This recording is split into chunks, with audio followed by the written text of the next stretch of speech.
sebuah pertanyaan yang dialamatkan oleh saudara-saudara Muslim sebagai alat yang mereka gunakan untuk menyerang keilahian Yesus.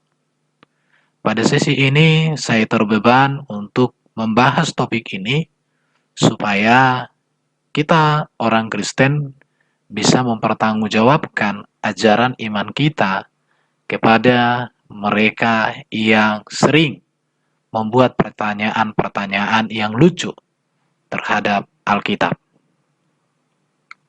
Puji Tuhan, sebelum saya lebih lanjut untuk menyampaikan topik ini, saya ingatkan bagi Bapak Ibu yang belum subscribe, mohon di-subscribe. Dan yang sudah subscribe, terima kasih untuk terus mau menonton channel ini. Dan jangan lupa bunyikan loncengnya supaya setiap saya mengupload video-video terbaru, Bapak Ibu tidak ketinggalan informasi. Pertanyaan yang sering dilontarkan oleh orang kepada kita, mengapa Yesus tidak mengetahui tentang akhir zaman? Dan Yesus sendiri yang berkata, sebagaimana ditulis dalam Alkitab, tetapi tentang hari dan saat itu tidak seorang pun yang tahu. Malaikat-malaikat di surga tidak, dan anak pun tidak. Hanya Bapa yang tahu. Ini tertulis di dalam Matius 24 ayat 36, Markus 13 ayat 32, dan Kisah Rasul 1 ayat 7. Ini sering ditanyakan orang kepada saya secara pribadi, dan barangkali juga kepada Bapak Ibu, atau Bapak Ibu pernah bertanya hal ini. Mengapa Yesus tidak mengetahui tentang akhir zaman itu kapan terjadi? Yang kedua, pertanyaan yang sering dilontarkan kepada kita seperti di gambar ini, Ibu Guru, mengapa Yesus tidak berkuasa menentukan siapa yang duduk di sisi kiri atau di sisi kanannya? Sebab Yesus sendiri berkata, tetapi hal duduk di sebelah kananku atau duduk di sebelah kiriku, aku tidak berhak memberikannya. Itu akan diberikan kepada orang-orang bagi siapa itu telah disediakan. Markus 10 ayat 40. Dua pertanyaan ini sering menjadi pertanyaan yang dialamatkan oleh saudara-saudara non-Kristen, khususnya para mantan-mantan Kristen yang disebut dengan mualaf. Bahkan ada orang mengatakan bahwa mereka menjadi mualaf karena ayat ini. Oleh karena itu, maka saya akan menjelaskan hal ini kepada kita semua. Pertanyaan yang disampaikan tentang dua ayat tersebut adalah pertanyaan yang sangat bagus. Sangat bagus sekali. Tetapi perlu untuk kita tahu bahwa pernyataan ini disampaikan Yesus pada masa pelayanan Yesus 3 tahun lebih. Jadi pernyataan Yesus tentang tidak tahu kapan akhir zaman itu dan tidak tahu siapa, tidak berkuasa untuk menentukan siapa duduk di sisi kiri dan kanannya, ini disampaikan oleh Yesus pada masa pelayanannya 3,5 tahun. Jadi penting untuk diketahui bahwa apapun yang dikerjakan Yesus selama pelayanan lebih 3 tahun tersebut, semua berdasar kepada apa yang Bapa kehendaki. Ini yang perlu untuk kita ketahui. Jadi apa yang disampaikan, diajarkan oleh Yesus, apa yang diteladankan oleh Yesus, apa yang diperbuat oleh Yesus pada masa pelayanannya lebih 3 tahun selama hidup di dunia ini, semua itu berdasarkan kepada apa yang Bapa kehendaki, apa yang Bapa perintahkan, apa yang Bapa firmankan kepadanya. Itu yang harus diketahui. Jadi Yesus tidak tahu akan akhir zaman dan tidak berkuasa untuk menentukan siapa yang duduk di sisinya, apakah itu di sisi kiri dan di sisi kanannya saat itu ya, saat itu. Karena hal itu belum diberitahu dan juga belum diberikan Bapa kuasa kepada Yesus. Mengapa Yesus tidak tahu? Karena Yesus belum diberitahu Bapa. Kenapa Yesus tidak berkuasa untuk menentukan siapa duduk di sisi kiri dan kanan? Karena Bapa di surga, Bapa yang mengutus Yesus ke dunia ini, belum memberikan kuasa untuk menentukan hal itu. Di situ ya. Jadi, untuk mengerti tentang dua hal tersebut, dua pertanyaan tersebut, maka kita sebagai orang Kristen harus mengerti beberapa tahap kehidupan tentang kehidupan Yesus. Saya katakan di sini beberapa tahapan ya, bukan berarti bertahap-tahap, ini hanya untuk membuat kita bisa mengerti secara sungguh-sungguh tentang dua pertanyaan tadi. Mengapa Yesus tidak tahu akhir zaman kapan terjadi? Mengapa Yesus tidak berkuasa menentukan siapa di sisi kiri dan kanan? Untuk memahami dua hal itu, maka kita harus mengerti beberapa tahap tentang kehidupan Yesus. Mari tolong kita perhatikan terhadap penjelasan yang berikut ini. Yang pertama adalah tahap pertama di sini, kehidupan Yesus sebelum 30 tahun. Berbicara tentang Yesus dikandung di dalam rahim Maria sampai Yesus 30 tahun. Di dalam Alkitab tidak ada data yang cukup untuk menjelaskan apa yang dilakukan Yesus mulai dari rahim Maria sampai dengan 30 tahun secara detail. Tetapi yang pasti bahwa Yesus yang hadir sebagai manusia di mana firman dikandung oleh Maria menjadi manusia, Yesus hidup sejak dari lahir itu sebagai orang Yahudi yang taat. Dan Yesus mengikuti budaya Yahudi secara sempurna. Ini yang harus kita tahu. Banyak orang, saudara-saudara kita Muslim bertanya, apa yang dilakukan Yesus selama 30 tahun? Kok ada 30 tahun aja sampai mati yang dicatat? Karena Yesus hidup sebagai orang Yahudi yang taat dan mengikuti budaya Yahudi secara sempurna. Jadi Yesus tidak begitu menonjol dan tidak ada data 30 tahun ke bawah, kecuali masa kecil dan juga usia 12 tahun, karena memang dalam budaya Yahudi, orang yang bisa mengajar dan layak menjadi guru itu usia 30 tahun ke atas. Makanya Yesus melakukan segala sesuatu karyanya itu usia 30 tahun ke atas sampai dia meninggal. Yang kedua, Yesus melayani selama 3 tahun lebih. Di sini kita melihat bahwa Yesus melayani, Yesus mengajar, Yesus memberitakan Injil, Yesus mengadakan mujizat sampai pada puncak karyanya, Yesus mati di kayu salib dengan berkata sudah selesai. Di dalam pelayanan ini, seluruh tugas yang dilakukan oleh Yesus itu berasal dari Bapa. Dan Yesus menyelesaikan seluruh tugas yang diberikan oleh Bapa kepadanya. Yesus mengerjakan apa yang Bapa kehendaki. Ini tahap kedua. Tahapan yang ketiga adalah Yesus bangkit dan kembali ke surga. Kalau kita mau berbicara tentang kebangkitan dan kembali ke surga, kebangkitan Yesus membuktikan bahwa seluruh pekerjaan yang diberikan Bapa kepada Yesus telah selesai dengan sempurna. Kematian Kristus itu menunjukkan bahwa penebusan manusia dari dosa sudah dikerjakan oleh Yesus. Sedangkan kebangkitan Yesus membuktikan bahwa Yesus sudah mengalahkan dosa dan mengalahkan maut dan naik ke surga. Sangat jelas. Jadi Yesus sudah selesai mengerjakan seluruh karya Allah, kehendak Allah bagi keselamatan, bagi penebusan manusia dari kutuk dosa dan menjamin keselamatan bagi manusia untuk masuk dalam kerajaan surga. Ini tahap ketiga. Tahap keempat adalah Yesus memerintah dalam kerajaan surga. Ketika Yesus naik ke surga, maka dia berkata, Yesus di surga menyediakan tempat bagi orang percaya. Dan Yesus berkata, dia akan datang kembali membawa orang percaya ke surga. Dan dikatakan Yesus akan datang jadi hakim yang adil di akhir zaman. Dan sekarang Yesus ada di surga memerintah sebagai raja yang memiliki kuasa di bumi dan di surga.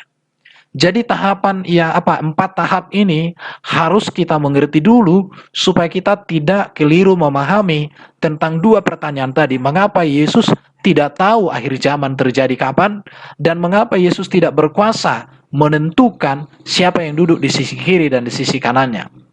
Oke. Mari kita lihat. Jadi, pernyataan Yesus itu merupakan pernyataan Yesus dalam masa pelayanannya selama 3 tahun lebih di dunia ini. Di mana Yesus melayani, Yesus mengajar, Yesus memberitakan Injil, Yesus mengadakan mujizat, Yesus berkorban di kayu salib, dan seluruh pekerjaan-pekerjaan yang Yesus kerjakan tersebut merupakan tugas dari Bapa. Dan itu dikerjakan Yesus sampai tuntas dan sempurna. Jadi Yesus melakukan segala sesuatu atas kehendak Allah dan untuk kemuliaan Allah. Mari kita perhatikan pernyataan Yesus berikut, bahwa Yesus melakukan segala sesuatu, Yesus mengajarkan segala sesuatu, Yesus memberitakan segala sesuatu, Yesus berbuat segala sesuatu. Itu adalah berasal dari Bapa, kehendak Bapa, dan untuk kemuliaan Bapa. Mari kita simak pernyataan-pernyataan Yesus berikut ini.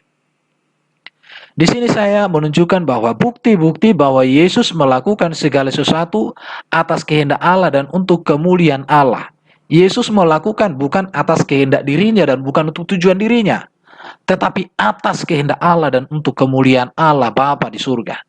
Mari kita lihat Yohanes 4 ayat 34.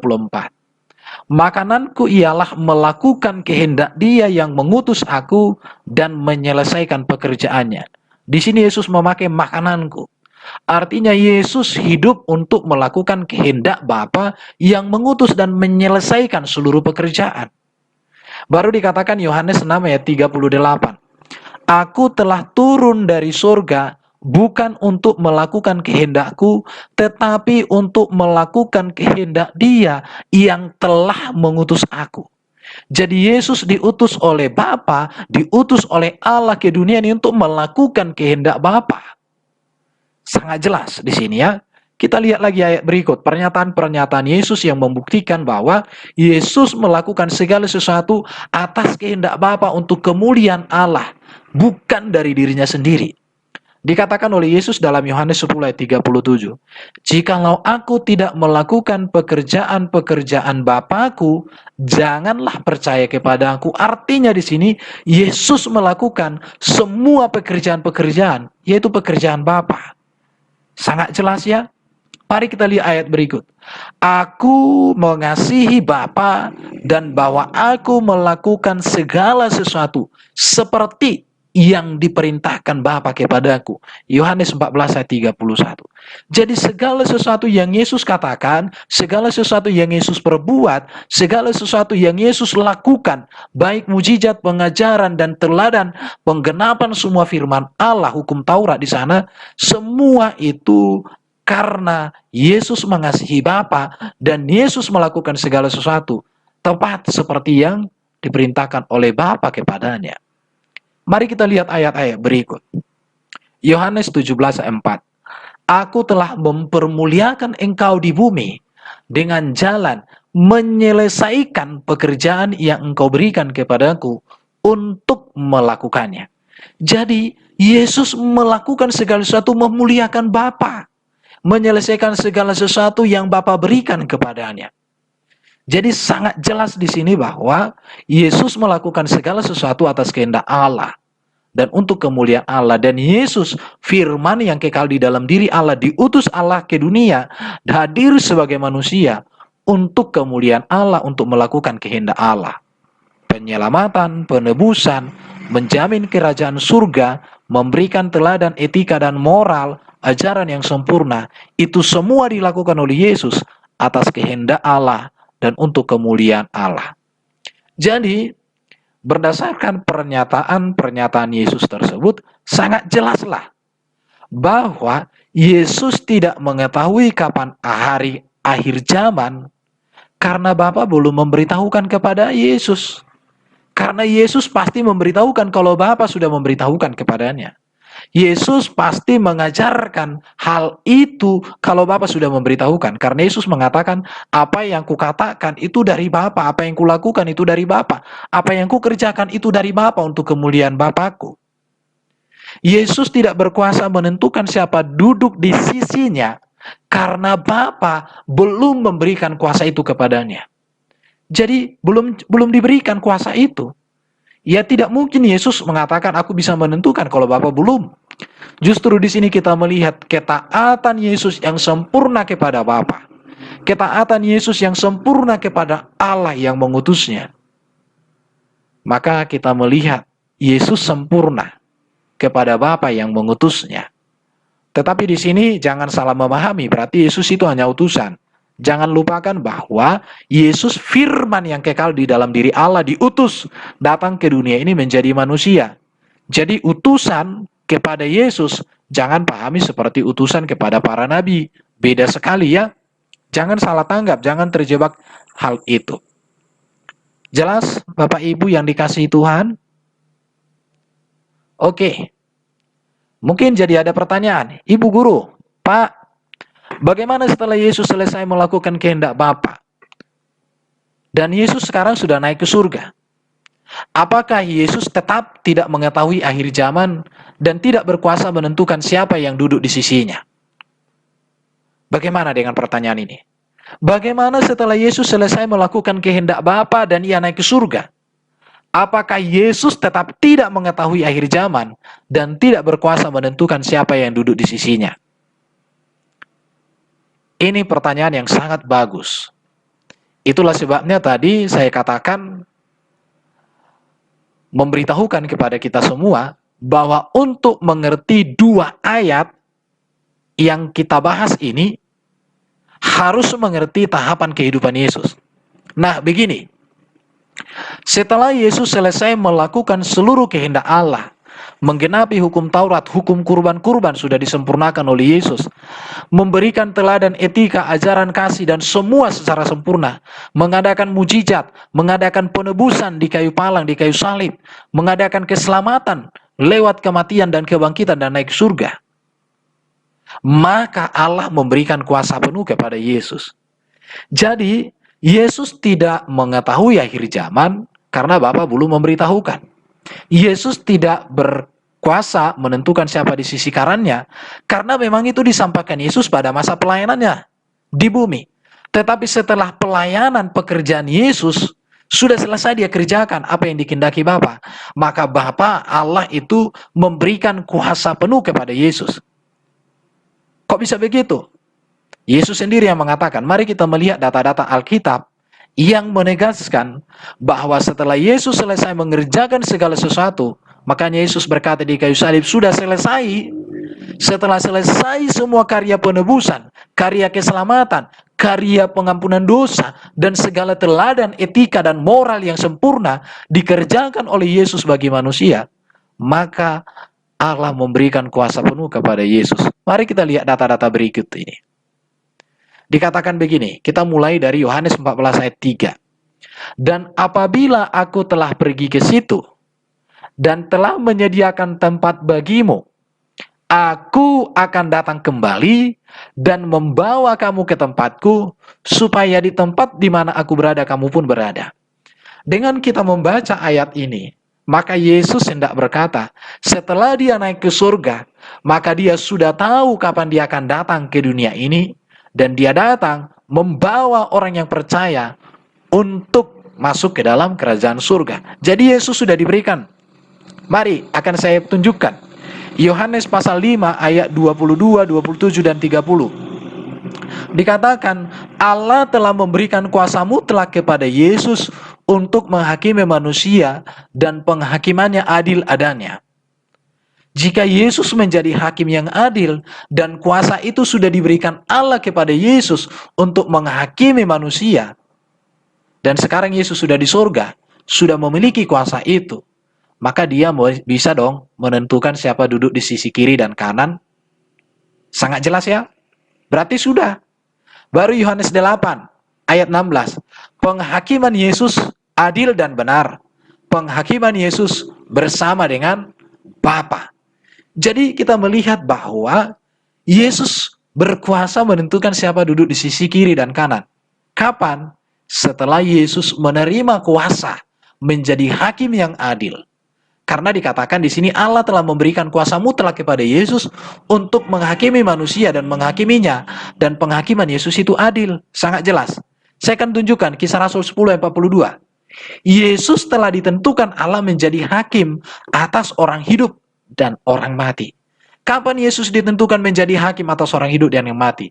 Setelah Yesus mengalami kemuliaan yang diberikan oleh Allah.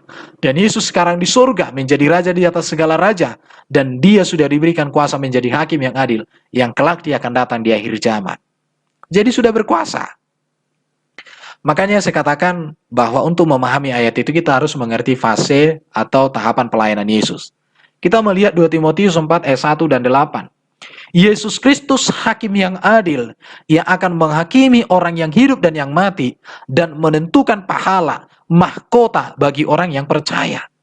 Yesus bukan hanya menentukan sisi kiri dan kanan, tapi dia diberikan Allah kuasa untuk menentukan apa mahkota yang akan diberikan kepada orang percaya. Di ayat berikut nanti akan ini saya jelaskan lagi.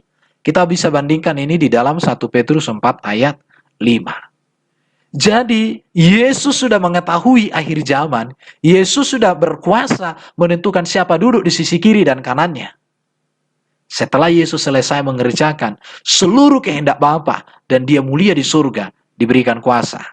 Mari kita lihat data-data berikut. Yesus disebut sebagai Raja segala raja dan Tuhan di atas segala Tuhan. Itu berarti seluruh pimpinan lainnya akan ditaklukkan atau dimusnahkan oleh Yesus. Dan Yesus sendiri akan menjadi pemerintah tertinggi sebagai Raja dan Tuhan atas seluruh bumi. Kapan ini terjadi? Setelah Yesus mengalami kemuliaan yang diberikan oleh Allah kepadanya. Jadi tidak ada kekuatan apapun, tidak ada raja apapun, dan tak ada Tuhan manapun yang dapat menang atau mampu menentang Yesus. Karena kepenguasaan Yesus sudah mutlak diberikan oleh Bapa kepadanya. Sangat jelas di sini ya. Jadi Yesus tidak tahu akhir zaman, tidak tahu tentang siapa duduk di sisi kiri dan kanan. Karena saat itu Bapa belum memberikan kuasa, belum memberitahukan hal itu kepadanya. Tetapi setelah Yesus mengalami kemuliaan dan naik ke surga, maka segala kuasa itu sudah diberikan kepada Yesus. Sangat jelas. Mari kita lihat di sini. Matius 28 ayat 18. Ini pernyataan Yesus ketika dia menjelang akan naik ke surga setelah kebangkitan. Yesus berkata begini, "Kepadaku telah diberikan segala kuasa di surga dan di bumi." Artinya Yesus sudah tahu akhir zaman, Yesus sudah berkuasa menentukan siapa yang duduk di sisi kiri dan kanannya setelah Allah memberikan kuasa dan memberitahukan itu kepadanya dan dia mengalami kemuliaan di surga. Bisa dibaca Ibrani pasal 1 ayat 3, 1 Petrus 3:22, Wahyu pasal 1 ayat 5, Wahyu pasal 5 ayat 12 dan 13. Sangat jelas. Mari kita lihat data berikut. Matius 24 ayat 30.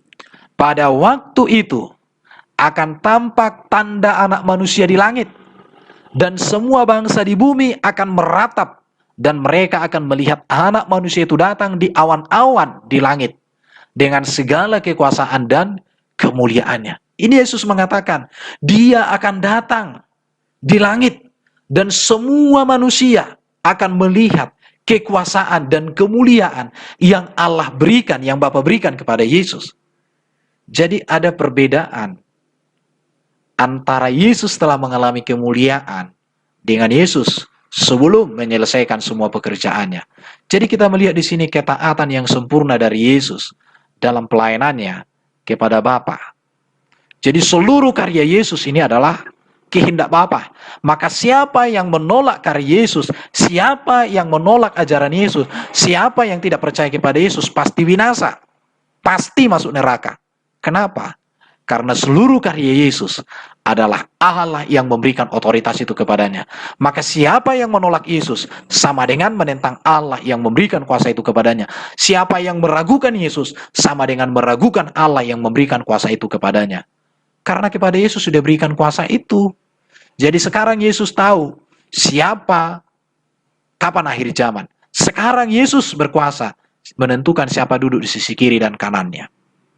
Sekarang, kenapa? Karena kuasa sudah mutlak diberikan oleh Allah kepadanya. Sangat jelas. Kita lihat lagi di Filipi pasal 2, 9-11. Allah sangat meninggikan Yesus dan mengeruniakan kepada Yesus nama di atas segala nama. Supaya dalam nama Yesus bertekuk lutut segala yang ada di langit, yang ada di atas bumi, dan yang ada di bawah bumi. dan segala lidah mengaku Yesus Kristus adalah Tuhan bagi kemuliaan Allah Bapa. Jadi jelas di sini, setelah kebangkitan Yesus dan naik ke surga, maka Allah meninggikan dia, mengaruniakan kepadanya nama di atas segala nama, kuasa dan otoritas sudah diberikan Allah kepada Yesus. Maka seluruh bumi, seluruh manusia akan bertekuk lutut menyembah dia. Semua yang ada di langit dan di bumi. Dan segala lidah mengaku Yesus adalah penguasa, kurios Tuhan. Untuk kemuliaan Bapa yang memberikan kuasa. Untuk kemuliaan Bapa, Allah yang meninggikan Yesus. Sangat jelas ya? Sangat jelas sekali. Sini saya tunjukkan lagi Efesus 1 ayat 20 sampai 23. Allah membangkitkan dia, Yesus, dari antara orang mati dan menempatkannya di atas segala sesuatu. Jauh lebih tinggi dari segala pemerintah dan penguasa dan kekuasaan dan kerajaan. Dan tiap-tiap nama yang dapat disebut. Apapun nama yang kita bisa sebutkan yang ada di dunia ini. Yesus jauh lebih tinggi. Kekuasaan Yesus jauh lebih tinggi. Karena Allah yang memberikan kuasa. Allah yang menempatkan, Allah yang membangkitkan dia untuk mendapatkan hal itu. Bukan hanya di dunia ini saja, melainkan juga di dunia yang akan datang. Jadi saat ini Yesus penguasa dunia. Dan dia juga penguasa di surga. Maka dikatakan Matius 28 ayat 18. Kepadaku telah diberikan segala kuasa di surga dan di bumi. Dan segala sesuatu telah diletakkannya di bawah kaki Kristus Yesus. Dan dia telah diberikan kepada jemaat sebagai kepala dari segala sesuatu. Jemaat adalah tubuh Kristus, yaitu kepenuhan dia yang memenuhi semua dan segala sesuatu. Jadi, saya ulangi lagi bahwa saat ini Yesus sudah tahu akhir zaman. Dan saat ini Yesus sudah berkuasa menentukan siapa yang duduk di sisi kiri dan kanannya. Karena Allah sudah memberikan kuasa itu. Kita tinggal menantikan kedatangannya. Kita tinggal menantikan dia menyatakan diri kedua kali. Pertanyaannya, apakah kita sudah siap? Harus siap. Mari kita lihat data-data berikut. Di bawah ini merupakan keutamaan gelar Yesus bagi Yesus yang raja, yang membedakan gelar raja yang ada dalam sejarah dunia ini. Mari kita lihat. Yesus berhak atas kerajaan Allah di dunia. Dikatakan ia Adam yang akhir, yang menghidupkan serta mengalahkan dosa dan maut. Jadi jelas, setelah Yesus selesai mengerjakan semuanya, maka dia menyatakan bahwa dia berkuasa atas dunia. Bahkan dunia maut sekalipun dia berkuasa. Bahkan dosa pun dia berkuasa untuk mengalahkan, untuk mengampuni dan menebus manusia dari kuasa kegelapan. Baru Yesus Kristus adalah Raja dan Tuan yang berdaulat atas segala sesuatu. Yesus Kristus adalah Raja kemuliaan, yang kemuliaannya kekal diberikan oleh Bapa kepadanya. Yesus Kristus adalah Raja yang kudus. Yesus Kristus adalah Raja yang kekal. Yesus Kristus adalah Raja yang memberi mahkota kehidupan, memberi mahkota kebenaran, memberi mahkota kemuliaan. Jadi Yesus bukan hanya menentukan siapa duduk di sisi kiri dan kanan, tapi mahkota bagi setiap orang yang percaya, Yesus berkuasa untuk memberikannya. Sangat jelas. Yang berikut, Yesus Kristus adalah Raja yang setia dan yang benar. Dia setia selama-lamanya kepada kita sebagai warga kerajaan surga yang sudah ditebus. Dan dia adalah Raja yang benar, yang tidak ada kesalahan sama sekali dalam kehidupannya. Baru dikatakan Yesus Kristus adalah Raja yang menggembalakan umatnya, yang menyediakan segala sesuatu kebutuhan daripada umatnya. Yesus Kristus adalah Raja yang menyelamatkan umatnya. Yesus Kristus adalah Raja damai. Yesus Kristus adalah Raja yang mengalahkan semua musuhnya. Yesus Kristus adalah Raja yang menghiburkan seluruh umatnya. Dan ini sudah nyata saat ini, di mana Yesus berkuasa di bumi di surga. Memang ketika dia masih pelayanan 3,5 tahun, dia berkata, "Aku tidak tahu kapan akhir zaman. Aku tidak berkuasa menentukan siapa di sisi kiri dan kananku." Tetapi setelah Yesus selesai melakukan seluruh kehendak Allah, mengerjakan seluruh karya Allah bagi penyelamatan dan penebusan manusia, maka Allah memberikan kuasa di bumi dan di surga kepada Yesus, nama di atas segala nama, dan dia berkuasa menentukan siapa yang masuk surga, siapa yang duduk di sisi kiri dan kanannya. Dan dia juga sudah tahu kapan dia akan datang ke dunia ini. Makanya dikatakan kalau sudah selesai dia kerjakan, tempat orang percaya di surga, dia akan datang. Dia tahu kapan dia datang. Sangat jelas? Saat ini Yesus sudah di surga, dan ia memerintah sebagai raja segala raja. Berdasarkan ayat-ayat tersebut yang sudah kita baca tadi, kelak ia akan datang sebagai hakim yang adil untuk menentukan nasib semua orang, maupun orang yang hidup dan yang telah mati. Setelah Yesus naik ke surga, maka Yesus sudah tahu kapan ia akan datang. Dan siapa yang duduk di sisi kiri dan kanannya, sudah Allah berikan otoritas, kuasa itu kepadanya. Jelas menurut penjelasan ini? Bagaimana dengan kita semua? Apakah kita sudah mengerti dengan ayat tersebut? Saya harap melalui penjelasan yang sangat ringkas ini, yang sangat jelas ini, kita semua boleh mengerti bahwa mengapa Yesus belum tahu akhir zaman. Saat itu, karena Yesus melakukan segala sesuatu berdasarkan kehendak Bapa, dan waktu itu Bapa belum beritahukan. Dan saat itu, Yesus belum diberikan kuasa menentukan di sisi kiri dan kanannya, karena Yesus belum selesai mengerjakan kehendak Bapa. Tetapi setelah selesai, maka kuasa di bumi di surga sudah dimiliki oleh Yesus. Dan dia sekarang ada di surga menyediakan tempat bagi kita. Dia akan datang di akhir zaman, menjadi hakim yang adil, yang akan menghakimi setiap orang yang percaya, baik orang yang tidak percaya. Tapi penghakiman kepada orang yang percaya untuk mendapatkan upah, mahkota, sesuai dengan kesetiaannya selama hidup. Tetapi orang yang percaya, penghakiman Yesus untuk menerima penghukuman di neraka selama-lamanya. Jadi penghakiman Yesus bagi yang percaya, penghakiman untuk mendapatkan upah. Kiranya kebenaran yang boleh saya share ini memberkati kita semua. Terpujilah Allah, terpujilah Bapa yang kekal. Kiranya damai dari surga terus memerintah dan berkuasa atas hidup kita. Amin. Shalom, Tuhan Yesus memberkati.